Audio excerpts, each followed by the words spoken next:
So basically, you have 2 skeins out of a coho caught yesterday. The one on my left, your guys is right, obviously, is already butterflied, ready to go. Blood's out of it. It's nice and clean, ready to cure. This one looks here, like most of the moisture has been removed by paper towels, right? Yeah, it's pre-wrapped. So this one here, you have that line of blood, which we find in most skeins. Obviously, adds the nutrients and the blood flow to the eggs. We don't want to cure eggs with blood in them. For some reason, Bill, why do fish not like eggs with blood? Well, good question. They're not talking, but if we know if they don't eat it, we got to get rid of it. Exactly. So I've never had good success on curing eggs. Just, you look at it and go, that blood's not going to hurt anything. If you've tried that method and you let it go. There's always a bit of a spoilage factor that includes in that whole thing. I mean, that's, I think, is ultimately what it is. I mean, it's whether it produces a foul taste, a foul odor, whatever it is. Right. I mean, there is spoilage. Yeah, and you can smell it sometimes. If your egg's been in the cooler for a couple of days because you're on the road, you get home, those eggs have that kind of that ripe smell to them. Right. So nowadays, with the availability of the cure everywhere, you take these shakers with you. You're going to be on the road for a couple of days. Why wouldn't you take cure? I actually was curing those king eggs in my hotel room the other night. Mobile cure lab. I think that's probably illegal. In most counties. Yeah. So this one here, we got a little bit of blood left in, but if you just make little recessed cuts down the vein with a sharp knife, some guys like to do it all the way at the tail end. I don't like to try and draw that blood all the way down that vein. It takes too long. So I'm going to make little relief cuts right there in the vein, and then I'm just going to wick that blood out of there with the paper towel and absorb it through. So hopefully... So what Dwayne is doing, for those of you out in radio land who can't actually see this, is he's got an uncut, unbutterflied skein of eggs, and he's working on the bloodlines to get the blood out of the bottom of it as much as you can. And you mentioned, Dwayne, that you're not real fond of doing it all the way down the entire length of the skein. Yeah, if I have one small hole at the bottom end of the skein and have to try and force that blood by dragging my knife or the butt end of the knife so I don't cut the eggs, it just takes too long. And I find that just simply by taking a sharp edge and poking a little hole in that vein periodically every couple inches, you're not damaging that skein. You're not really doing anything to it that's going to inhibit it from curing right, and it's going to fish just fine. So save yourself some work, make those relief cuts, and then use your paper towel at those points, and it just absolutely absorbs the blood right out of the eggs. For those of you that can't see, he's basically doing a bris over there right now. In a bris? Yeah. So, all right, so it's cleaned up good enough. We actually have to butterfly this one. The only way to butterfly your skeins or cut any eggs and not break or burst each individual egglet is to use the Bill Swan method, and you have to have a pair of ceramic scissors. If you want to pay several $100s for those, go ahead. Other than that, when you cut these, even with a sharp knife, you are going to burst a few of those individual eggs, which, I mean, it's going to happen. So we just draw the knife straight down the middle of the skein. The skin side is down. The egglet side is up. Egglet, right? Let go of my egglet. So we're going to draw that down like that. Just nice and easy, not cutting it all the way through. Now, if these were king eggs, like out of the hen Bill got the other day, or those 25-pounders we got the other day, they're rather large. I end up usually quartering those. Cut them in half, and then you get a big, wide, fat skein side down. So because I'm not using the ceramic scissors, we do have some bursting. I like to at least draw that moisture out of there, just blot it with a paper towel, cleans it up a little bit there.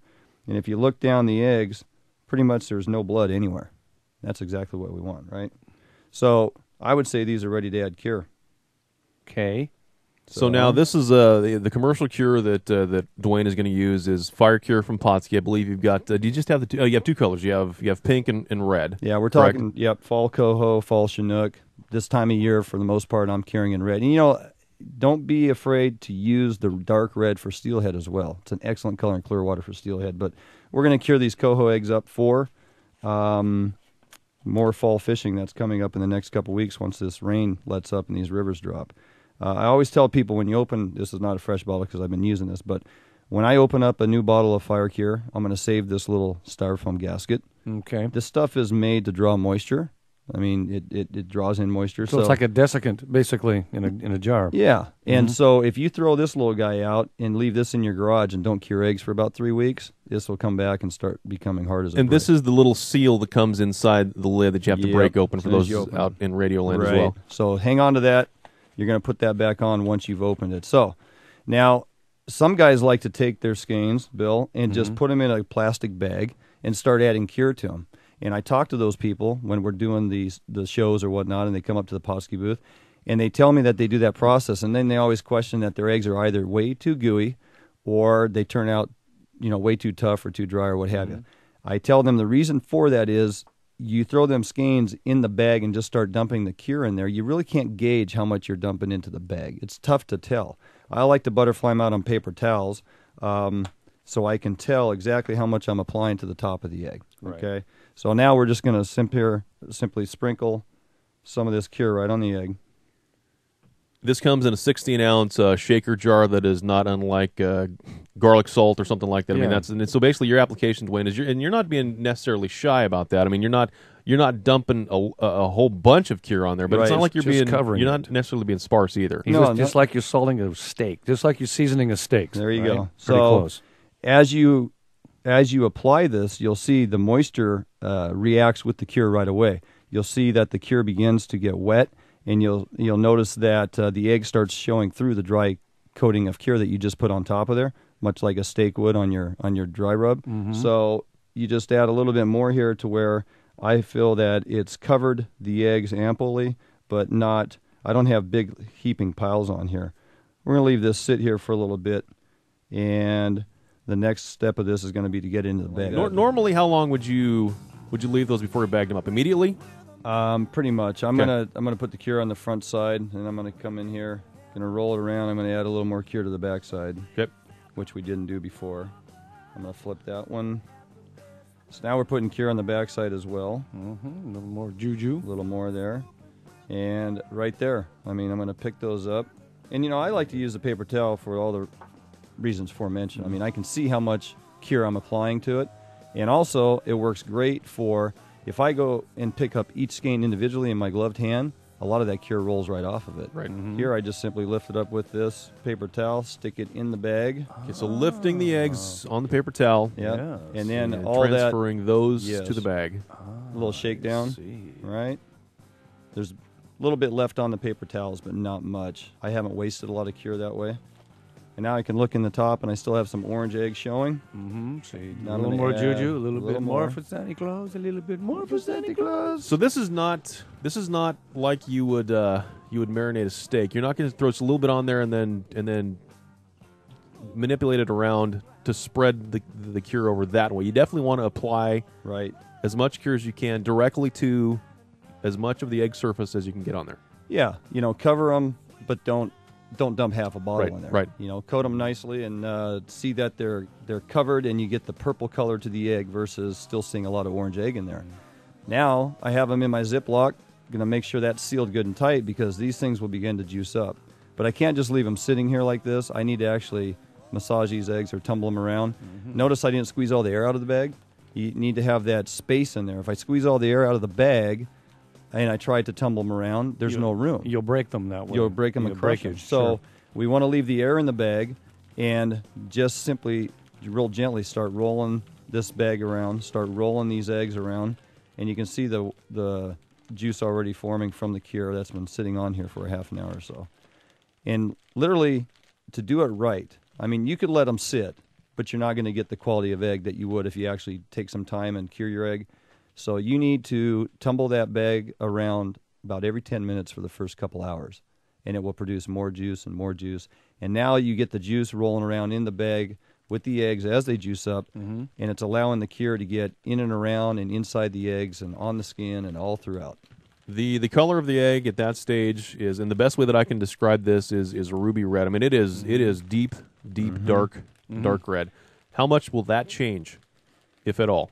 It's going to actually, when you look at them, Joel, right now, you can still see some of the eggs are a little bit orange, because we're just now starting to get the juice going here and the cure spread throughout the eggs. I like that color just like that. Do you? I do. Yeah. Well, so end product after this is all said and done, I mean, that's the same cure on these king eggs from yesterday, and that is deep dark red, and that's the color we're going for there. So that's That's the cosmic funk right there. And That's so what we're going to end up with. as we observe this particular bag, go ahead and roll the bag, the one you cured yesterday. Go ahead and roll that bag up a little bit so we can see the actual bag itself. Go ahead and open the bag. There you go.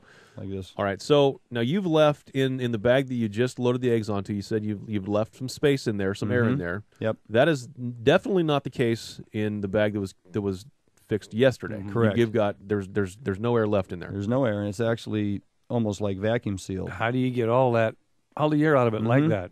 Okay, so we'll say this is juiced up for a couple hours, and when this is done, generally, and this is the panic point for a lot of people, and this is where you really need to pay attention. The amount of eggs in your bag, you'll have equal the amount of juice almost to the top. It will actually produce that much juice. You know, don't dump that juice out. People think, oh, they're going to be way too wet. I need to dump that juice out. No, you don't. What you want to do is you want to pop your seal on the top, and you want to squeeze the air out of the bag, allowing all the juice to stay down around the egg. And I like to just roll it slightly, call it the egg roll. Okay? So we're going to get all that air out of there. It looks like you've rolled like that before. Yeah, You have lots of practice. eggs. Okay. Lots of eggs. So for the most part, the air is out of the bag. And what happens is over the course of the next 18 to 24 hours, sitting in room temperature 65 to 70 degrees, if that's in your garage right now, great. If it's too warm outside, which it's not, but if it was, sneak them into your laundry room, put them in your den, put them where the wife won't find them. So you don't want these in the refrigerator. You don't put them in the refrigerator. Refrigerators are what, 38 degrees, 40 degrees? When you put them in that cool a temperature and you have all that juice in the bag, you slow down the process tremendously. Right. It will take 3 to 4 days for the eggs to absorb all the juice back into the egg. If you leave them at room temperature, the little hole inside each individual egglet stays open, and it draws the juice and all the curing agent that's now mixed with the juice back into the egg, and then that hole seals up. And what you end up with is an egg that is full of fluid, plump, sealed, and ready to fish. And firmer. And than much the original firmer. one, yes. Yeah. And so when you cut a chunk of this egg off and put it in your egg loop, and if you go to the web page, you'll see some of those nice, rich, gooey eggs that we've displayed there. That's exactly the type of egg you want to fish for fall salmon. And when you put that in the water, it slowly milks out. They don't just start bursting and fall apart, and the skin stays intact. The eggs milk out slow. They're going to last for several casts. So there's going to be about a 13-minute video available here very shortly. We'll go ahead and kind of run that through the website as well. We've had the opportunity, Dwayne, yourself, and Chris Schaefer of Pawtucket Bait, and the guys who were on this trip, had a chance to do this whole process with an HD camera rolling. So this process, for those of you out there listening who are not able to see this, you will be able to see this whole process in detail. I'll put the links up here very shortly. We'll have it all posted all over the place. The bottom line here is that you've taken a couple of ingredients, very simple, really. I mean, honestly, it's not complex, it's not complicated. Nope. But there are details that you should pay attention to. You must pay attention to if you're going to have the end product that you've got sitting in front of you, which is the ones that you started to cure last night. Yeah, because there are probably way more opportunities to do it wrong than do it right. But if you take the simple steps, make sure the blood's out of them, make sure you bleed your fish when you first of all get your fish, when you extract the eggs out of them, and like you said, go to the video. It shows a very clean method of removing the eggs riverside. Get them in a bag, paper towel them, remove the blood. Go through the simple steps early on to end up with a good product at the end of all your work. If you don't take those first steps initially, you're going to end up with eggs with blood. You're going to end up with eggs that just don't fish well. Right. And then be cautious on how much cure you apply. And I really encourage people to put them out on paper towels so you can visually see how much sprinkle you're putting on there, because you can overdo it in a bag. I've seen a lot of people do it. But if you take those necessary steps, I think you'll find that with the Potskey's Fire Cure, you're going to end up with an egg just like that.